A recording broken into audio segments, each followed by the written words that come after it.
Hi மக்களே, என்ன முதல் ப்ரோமோ ரெண்டாவது ப்ரோமோ ரெண்டுமே பார்த்து களைப்பில் இருக்கீங்களா? அந்த அளவுக்கு ப்ரோமோ வந்திருக்கா? நானுமே களைப்பில் தான் இருக்கேன். ஃபஸ்ட்டு ப்ரோமோவில் என்ன தெரியுமா கண்டென்ட்டு? இந்த வீட்டுக்குள்ளே எனக்கு நீங்கள் ஓட்டு போடலைனாலும் பரவாயில்ல, வேறு யாருக்கு நீங்கள் ஓட்டு போடாதீங்க அப்படின்ற மைண்ட் செட்டில் இருக்கவன்ட்ட அப்படியே இன்டெரக்டாக வந்து விஜய் சேதுபதி கேட்குறாரு, உங்களுக்கு போடலைன்னா நீங்கள் யாருக்கு போடக்கூடாதுன்னு நினைப்பீங்க அப்படின்னு. ஒவ்வொருத்தர் மனசுக்குள்ளே இருக்க அந்த வன்மத்தை கக்குவான் அப்படின்னு நம்ம எதிர்பார்த்து வந்து அந்த கேள்வியை வச்சு விஜய் சேதுபதிக்கு ஒரு அதிர்ச்சி கிடச்சிருக்குன்னு நினைக்கிறேன். ஏன்னா ஒரு சில ஆட்கள் சொன்ன பதில் அப்படி இருந்தது. விஷாலுக்கும் நம்ம ஜாக்லின் மேடத்துக்கும் அப்படி என்ன வாய்க்கா தகராறு அப்படின்னு தெரியல. நிறைய இடங்களில் பிரச்சனைகள் வந்துருச்சு. விஷால் வந்து முன்னாடி நின்று விளையாட மாட்டுறாரு, பின்னாடி நின்று விளையாடுறாரு, எல்லாத்தையும் வச்சு கேம் ஆடுறாரு அப்படின்னு. மேடம், நீங்கள் விஜய் சேதுபதியை பார்த்து சொல்கிறீங்களா இல்லை கண்ணாடியை பார்த்து சொல்கிறீங்களா? எங்களுக்கே டவுட்டாக இருக்குது. நீங்களும் அப்படி தான் மேடம் ஆடிருக்கீங்க இது வரைக்கும்.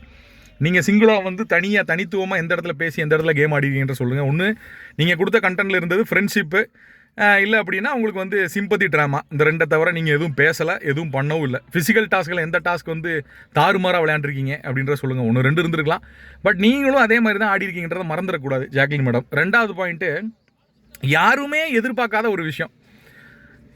வெளியிருந்த ஆட்கள் வந்துட்டு போனதுக்கப்புறம் ஒவ்வொருத்தருடைய மைண்ட் செட் மாறும். நேற்று ஆக்சுவலாக டிவியில் பார்த்த எபிசோடு வேறு, ஹாட் ஸ்டாருக்குள்ளே நம்ம பார்க்குற எபிசோடு வேறு. நீங்கள் பாருங்கள், அதுலேயே டிஃப்ரென்ஸ் இருக்குது. என்னென்னா, டிவியில் வந்து நெட்ஃப்ளிக்ஸ் பற்றின ஒரு கேமு அது ஓடுது. ஆனால் ஹாட் ஸ்டாரில் அந்த நெட்ஃப்ளிக்ஸ் பற்றின கேமை காட்ட மாட்டாங்க. அந்த நெட்ஃப்ளிக்ஸ் பற்றின கேம் நடந்து முடிஞ்சதுக்கப்புறம் ஒரு சண்டை ஒன்று போகுது. ஜாக்லின்னு ஆட்கள் வீட்டிலேருந்து வெளியே உள்ளே வந்துட்டு போனதுக்கப்புறம் ஓகே, ஏகப்பட்ட வித்தியாசம் ஜாக்லினுக்கு இருக்குது. அவங்க இன்டென்ட்டில் வித்தியாசம் இருக்குது. அவங்க பேசுகிற பேச்சு, அவங்க வந்து பேசுகிற விதமே எனக்கு வந்து கொஞ்சம் வித்தியாசம் தெரியுது. மேபி வெளியிருந்து வந்து நீதாம்மா சூப்பர்மா, இந்த வட்டம் நீதாம்மா அப்படின்னு எதுவும் சொல்லிட்டாங்களா என்னன்னு தெரியல. தேவையில்லாத சண்டை வலிக்கிறாங்க எல்லாத்தையும். சௌந்தர்யாவுக்கும் ஜாக்லினுக்குமே ஒரு கான்வர்சேஷன் வந்துச்சு அந்த இடத்துல. முத்துக்கும் இவங்களுக்கு ஒரு கான்வர்சேஷன் வந்துச்சு. ஒரு கேம் ஆடினாங்க. அந்த கேமில் வந்து நீங்கள் முதல்ல ஸ்டார்ட் பண்ணிட்டீங்கன்னு முத்து ரயானு முதல்ல ஸ்டார்ட் பண்ணிட்டாங்க அப்படின்ற ஒரு கான்வர்சேஷன். அதில் ரயானுக்கும் ஜாக்லினுக்கும் ஒரு சண்டை வந்துச்சு அந்த இடத்துல. அதெல்லாம் வந்து இதில் வரல. ரெண்டாவது வந்து பார்த்தீங்கன்னா, முக்கியமாக நம்ம பேச வேண்டிய ஆளுங்க வந்து முத்து. யார் என்ன பண்ணாலும் சரி, யார் எதை பற்றி பேசினாலும் சரி, நான் வந்து சௌந்தர்யாவோட கேம் பிளேயை வந்து உடச்சி எல்லாத்துக்கும் காட்ட போகிறேன் அப்படின்ற ஒரு மைண்ட் செட்டில் வந்து கண்டிப்பாக இருக்கார். யார் தெரியுமா? முத்து. பிஆர் வேலை வெளியே நடக்குது, இவங்க வந்து என்ன பண்ணாலும் இவங்க இருக்காங்க, ஆட்கள் கை தட்டுறாங்க. இதெல்லாம் பார்த்த ஆட்கள் என்ன பண்ணியிருப்பாங்கன்னா, சௌந்தர்யாவுக்கு எதிராக வந்து விளையாண்டுருக்கிறதுக்கு வாய்ப்புகளே கிடையாது. சௌந்தர்யாவுக்கு எதிராக விளையாடுறதுக்கு வாய்ப்புகளே கிடையாது. ஆனால் முத்து என்ன பண்ணுறாரு தெரியுமா? நீ எவ்வளோ பிஆர் வேணாலும் வச்சுக்கோ, நீ என்ன வேணாலும் பண்ணிக்கோ, வெளியே இருக்கவங்க ஒன்றா வந்து நீ இல்லைனாலும் பிடிக்குது, அப்படினாலும் பிடிக்குது, இப்படினாலும் பிடிக்குது, யார் என்ன சொன்னாலும் நீ பண்ண வேண்டிய விஷயத்த பண்ணுவேன். நீ பண்ண விஷயத்த நான் சொல்லி காட்டுவேன்.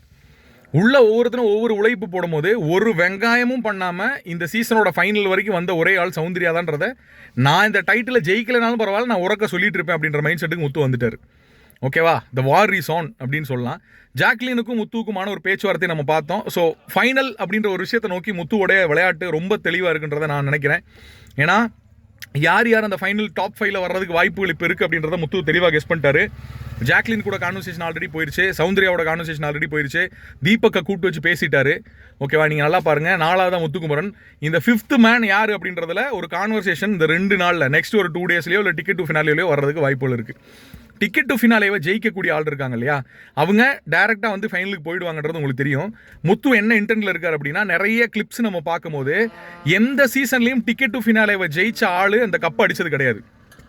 போன சீசன் நான் சொன்னேன், ஒரு வைல்ட் கார்டு வின்னர் இந்த கப் அடிப்பாங்க அப்படின்னு, அது ஒரு பெண்ணாக இருக்கும் அப்படின்றத சொன்னேன். நம்மளை ஃபாலோ பண்ணுற ஆட்களுக்கு அது தெரியும். இந்த சீசன் என்னுடைய விருப்பம் ஸ்டார்டிங்கில் என்ன வந்துச்சு அப்படின்னா, ரொம்ப இளம் வயசில் அந்த கப் அடிக்கிற ஒரு ஆளாக இருக்கணும் அப்படின்றது என் தோட்டம் இருந்து. ஏன்னா சாச்சனா இருந்தாங்க, ஜெஃப்ரி இருந்தான் உள்ள. இப்போ ஜெஃப்ரி எவிக்ட் ஆகிட்டான். அவங்களுடைய கேம் பிளே அப்படின்றது வந்து அந்த அளவுக்கு உங்களுக்கு சப்போர்ட் பண்ணலன்றது உண்மை. ஆனால் நான் இப்போ கெஸ் பண்ணுறது என்ன அப்படின்னா, இந்த சீசன் ஒரு ஒரு பிரேக் நடக்கும். என்ன பிரேக்னா, டிக்கெட் டு ஃபினாலேவை வின் பண்ணுறவன் கப் அடிப்பான். என் மனசு சொல்லுது முத்துக்குமரன் டிடிஎஃப் வின் பண்ணுவான், கப்பையும் அடிப்பான் அப்படின்னு சொல்லுது. உங்களோட கருத்துக்களை கமெண்ட் செக்ஷனில் பதிவு பண்ணுங்கள். சௌந்தர்யா அவங்களுடைய கேம் பிளே என்ன அப்படின்றத ரொம்ப தெளிவாக முத்துக்குமரன் சொல்லியிருக்காரு.